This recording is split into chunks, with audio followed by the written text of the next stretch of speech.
Men work and bring income, while women take care of the home and give birth to children. This is a common gender role seen throughout history in societies around the world. While these roles are often perceived as outdated today, their historical influence still remains in many ways. Every society has its own history and its own exceptions. Korea, in many ways, is unique in how it historically approached the concept of gender roles throughout its long history. With gender, social class, and ideology all playing a part in shaping Joseon society, where did men and women fit, and what was expected of them? How has Korea's history shaped the social fabric of Korea today? Today, let's answer the question, was there gender discrimination in Joseon Korea? Joseon was a society built on the foundations of Confucianism. Following Neo-Confucian ideology, society was rigid and much was expected of its people. Hierarchy, family order, respect, and clearly defined duties for men and women were the pillars that held Joseon together. Despite this, social class played a major role in what men and women could do and what was considered socially acceptable. Their duties were distinct, and while some expectations could be stretched, others were essentially etched in stone. Men held the most public and socially important roles in society. Regardless of status, men were expected to carry on the family line through sons, represent the family in public life, manage property and public affairs, and serve the kingdom of Joseon in any way they were able. A man's worth was directly tied to his ability to support his family, serve his kingdom, and honor his ancestors. Farmers, merchants, business owners, laborers, and soldiers were all roles traditionally held by men. The women of Joseon held a far more restrictive role in society. As with many cultures of the time, women were expected to bear a son with their husband in order to carry on the family line. In addition to this, they were expected to raise the children, cook, manage the households for a working husband, care for elderly relatives, and above all, maintain strict obedience to their husband. The teachings of Confucius outlined the 3 obediences, a set of principles that women were expected to follow. Obey father before marriage. Obey husband after marriage. Obey son after father's death. These rules placed enormous restrictions on Joseon women, as many aspects of their everyday lives were placed in the hands of the men around them. However, marriage was not as black and white as it may seem throughout Joseon history. Upper-class women, such as the Yangban, were held to strict standards. They were expected to be obedient and submissive to their parents and husbands, and were tasked with many obligations within the family. They were expected to raise virtuous children, preserve family honor, remain knowledgeable of Confucian ideals, and maintain modesty. Yangban women were expected to remain as separate from men as possible according to Confucian teachings, so much so that specific rules were implemented. During late Joseon, the evening began with a bell that signaled men to go indoors, while women were permitted to leave the house without male accompaniment to carry out tasks such as shopping, visiting family, or attending social activities.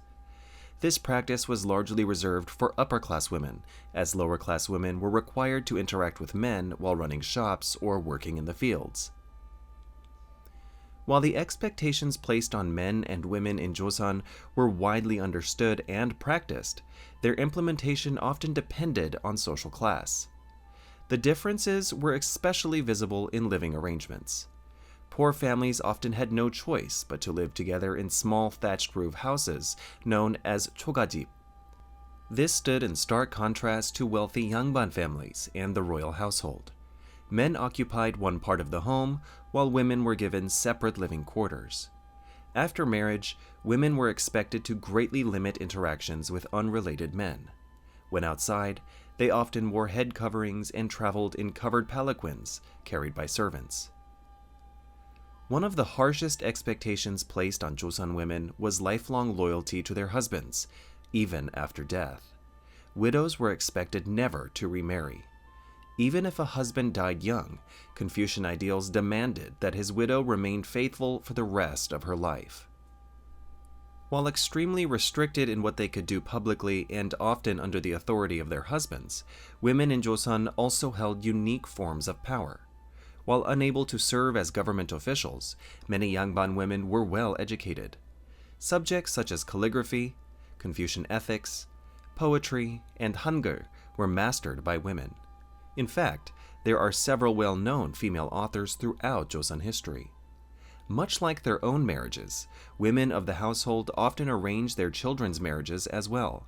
They were also responsible for managing household finances and overseeing servants. In an indirect way, many powerful women, especially members of the royal family, could influence their husbands and sons on matters of policy and political decision-making. The unique combination of power and restriction placed on women created a social image that survived long after the fall of Joseon, with traces of it still visible today. So how did the gender rules that govern Joseon society carry over to the present day? The answer runs deeper than you might think. Up until the 1980s, names were commonly given using traditions that originated during Joseon. Men were often given carefully chosen names, while women were frequently given what many today would consider unattractive ones.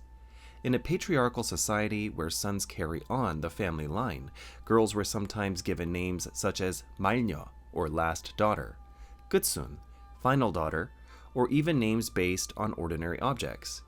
This was done for several reasons, including expressing a wish to have no more daughters, but also because ordinary names were believed to attract less attention from evil spirits that might bring misfortune. This naming culture has largely disappeared, though many people born during that era are still alive today.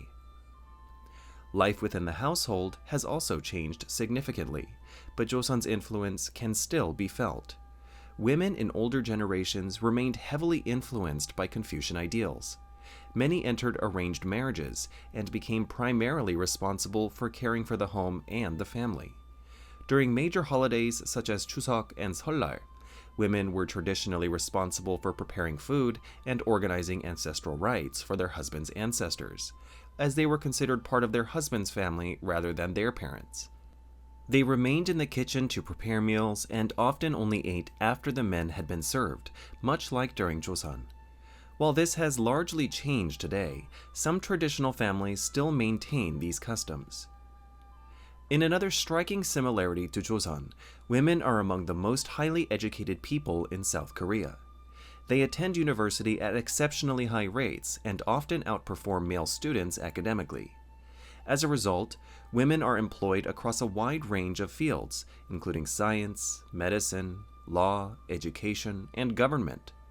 South Korea has also made remarkable progress in political representation, having already elected its first female president, while many other women continue to serve in high-ranking government positions. Despite gender discrimination being a far cry from what it was during the restrictive Joseon era, there is still a long way to go. While there are many factors involved, OECD reports place the gender pay gap in South Korea at roughly 29 to 30%, with women earning around 70% of what men earn on average. However, this is an unadjusted wage gap, meaning factors such as industry, occupation, and career interruptions are not taken into account. There is also a noticeable gap in senior leadership positions, with men occupying a much larger share of high-level roles. Time spent at a company and seniority often play a major role in promotions, and when women take time away from work to have children, it can make advancement into leadership positions more difficult. This has contributed to many women marrying later, having children later, or choosing to have fewer or no children at all. Combined with other economic and social factors, this has contributed to South Korea's low birth rate and ongoing population crisis. The people of Joseon were, without a doubt, products of their time. Confucian values shaped a society of rigid beliefs that created significant differences between the roles of men and women. Yet even within these restrictions, both men and women occupied positions with unique responsibilities and at times surprising influence. While the days of Joseon are long gone, many of its social expectations helped shape how men and women fit into Korean society today. Though society continues to evolve, gender roles do not transform overnight. They are built upon centuries of history, tradition, and cultural influence, much of which can still be traced back to Joseon Korea. If you like this video, please leave a like, comment, and subscribe so you can see more videos just like this.